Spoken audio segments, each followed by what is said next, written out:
wish you could say it started with a leap. Come on, imagine it for a second. After a prolonged, gargantuan, grueling quest, drums beat and crowds roar as a hero's call is at long last answered with one audacious spring into the boundless unknown. If only it started with a leap. But it was a sudden, violent shove that thrust you headfirst into waters you innocently thought were the deepest. After days of pacing silently through broken New York City sidewalks, you chose to keep it.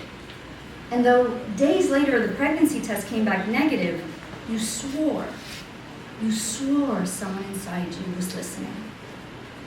Love is patient. Love is kind. It does not envy. It does not boast. But does it change its mind? He was your first everything. You were 23. The last time he called you babe was through an iPhone 4S as a single faded red line on the first response tape beamed at you from the bathroom floor. They say that where love finds a way, indifference finds an excuse. And so it was that his million little scribbled, typed, and whispered forevers amounted to spare change when squeezed into a UPS box alongside his favorite jacket. The plunge may have been swift, but the first month, you didn't know you were underwater. Thank goodness for red eyes, because they make yours a lot less conspicuous when a torrent of memories makes you desperately purchase the first flight to Mommy and Papi. My name is Ruby Saccarella, says the middle-aged thunderous woman on the seat right next to yours. If you don't remember it, it's kind of like mozzarella. Ruby's got a charm to her. The kind that comes from not really giving a shit about unnecessary social norms and instead just kind of shamelessly waltzing into an unrequested interaction as though she was the guest of honor at a medieval ball. Now, you may not get to say much in this conversation as Ruby usurps the entire exchange, but there are some benefits to this. Mainly, not getting a chance to fall apart. Because you're simply too busy hearing about how she finally freed herself from the army, about her recent resolve to start a new life with her extended family in Puerto Rico, and about her long string of boyfriends that, in her words, don't matter, honey, they don't matter. What a strange feeling to put a feeling on hold for a stranger. More interesting still is realizing that, despite its apparent dormancy, the same little pesky emotion landed with you in San Juan and quietly followed you home. But before it can make its way in, you shut the front door with the force of a promise no one ever made. He would come back. If you were patient, if you were good, he would come back. It's only when the second month rolls in that you begin to realize that you're holding your breath. So you read a world history book in order to remember that there was life long before him. And man, why is it that our entire collective history can be traced down almost exclusively through wars and conquests? You get so far into it that when your sister finds you frowning at the dinner table and asks you what exactly you were doing, you respond, I'm devising a plan to attack Rome. You give up apples because they're his favorite fruit. You give up love stories because you can't stomach those either. You dance with men you don't really want to dance with, and strangers who catch you on the bus think, people look funny when they're gasping for air. Finally, when the pressure begins to make your ears hurt, you let yourself believe the lie that hearing his voice will make it all go away. But his voice is the swing of his step. His voice is his hand on the wheel. His voice is his kiss on your neck. And his voice now comes from a stranger's mouth, one that drowns you in every ounce of truth it utters. So start your strokes upwards, Juanita, because you are the farthest from the surface you have ever been. 1, whiskey. 2, vodka. 3, dancing. 4, ocean. 5, running. 6, screaming. 7, screaming. 8, screaming. Screaming. One day, rolling down a hill into month 3, you unwrap a feeling you have seen and heard and read about, but never quite felt to such an enormous degree before. Rage. Now, what's funny about it is that its timing is perfect, because you can look at the prices of JetBlue flights from Puerto Rico to Providence all you want, but you're not actually going to go over there, wait for him outside his house and punch him in the face when he comes out, because you know, the last time you Googled that, it was definitely still illegal. No, you're sure? You double-checked. Wait, I lost my spot, but I'm almost there. You double-checked. You did double-check. Okay. Days later, You find yourself in a hospital bed waiting for a minor operation. If you remove the screw from the knee, the doctor promised, walking won't hurt anymore. But he fails to mention that learning how to walk again would. So every day your stitches bleed in the blazing heat of Avenida Ponce de Leon as you limp your way to Dr. Hubert's office. You don't know if you can call the first day a therapy session as much as an hour of a man very quickly improving his speed at handing you a Kleenex before your snot ruins his couch. When month 4 comes around, you become proficient in the art of carrying the Count of Monte Cristo from your house to the doctor's waiting room, because you like to think the wait is good exercise. You take on the long-term project of mastering Squarespace and meditation.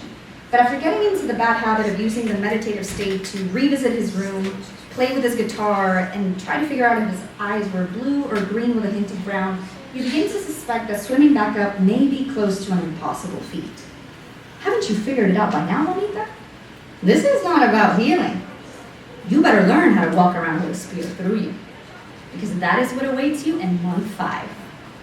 An afternoon scroll through your newsfeed halts at an image that with full force punctures your left lung.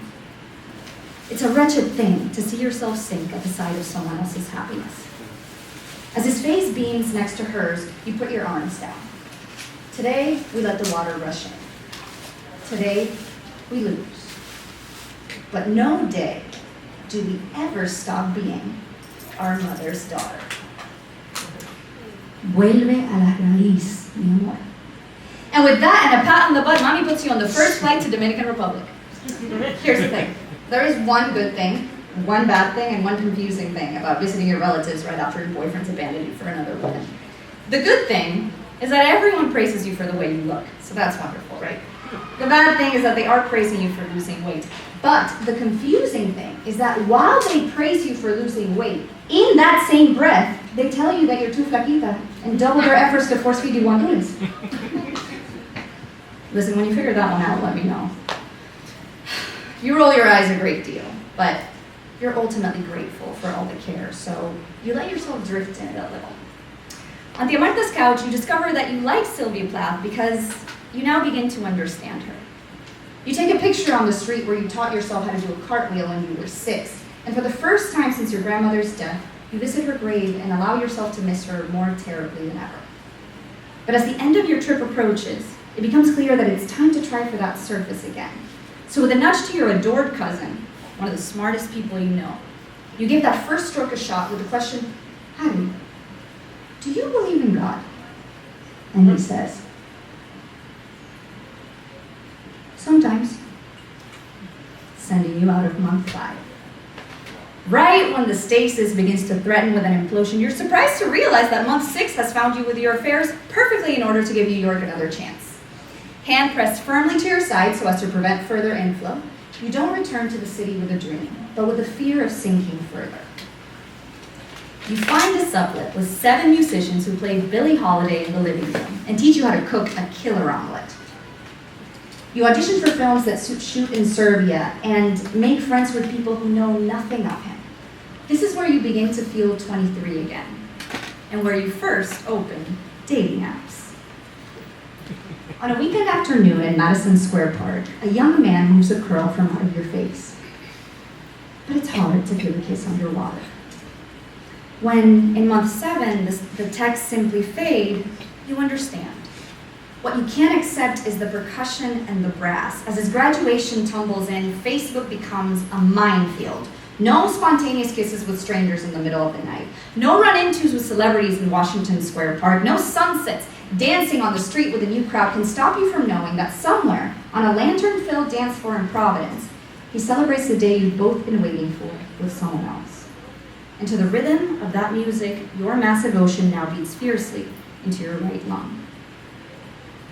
It wasn't hope that kept you alive. It was the movement of the arms.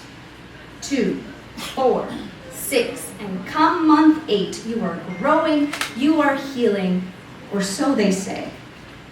You get a job where you get to look at the Empire State every day, but you hate that every picture you take, you still want to send it his way. On each subway ride, you imagine him sitting by you. You try to tell him about things you think he'd find interesting, but by now, you don't know who you'd be introducing yourself to if you were to find him on the street. As your arms tire of trying, you open up to your roommate, who gently interrupts you with the sentence, I like the way you say tomorrow. Tomorrow. Like it's a promise. You don't know why this stays with you. You don't know why you think about it. And you don't know why it was one unexpected Wednesday night when other hands found their way down your spine and other lips kissed you goodbye. But all of a sudden, you were part of someone else's day. And maybe this will make everything okay. Ah, okay. Like it's a promise. But when this one, too, breaks, you wish you cared. You wish that by now you'd at least be agonizing over someone else, but for 9 months you have been staring at the phone because you did not even get to see him go. For 9 months your embrace has been frozen in the reach because you did not even get to watch him leave. You wish you could say it started with a leap. You wish you could say it, because it did. A boy you'd seen before but hadn't quite bothered to notice approached you on a dance floor and you chose to love him. You could have walked away. You could have said no, but you chose to love him. Because your whole life you had been waiting for the right opportunity to let your armor down. An ocean apart, decades apart, a few steps apart, a moment of courage apart until there he was, the ledge, the chance, the medium. And it only took a lifetime. Let's be honest, Juanita. You always knew you'd never come back up.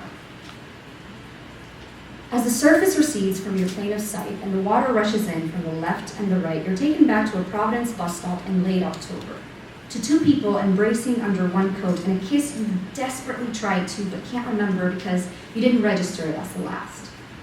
Enveloped by the knowledge that you love someone new more than you ever thought you could, you let the memory dwindle softly until you can hold it in the palm of your hands. Until there's nothing left, and all you can feel is the softness of your little grasp, the patter of your tiny feet, the beating of your gentle heart. That's when you finally begin to hear the universe of tender chatter transpiring somewhere outside of this darkness. A universe that expects you. Because it turns out you were the baby you had chosen to keep from the start. Así que tranquila, mamita. There was never any need to go back up. Instead, while you're here, deeply immersed in the depth of your own waters, flap open those lashes like butterfly wings. So when you finally emerge into the world that awaits you, you can tell us what you've seen.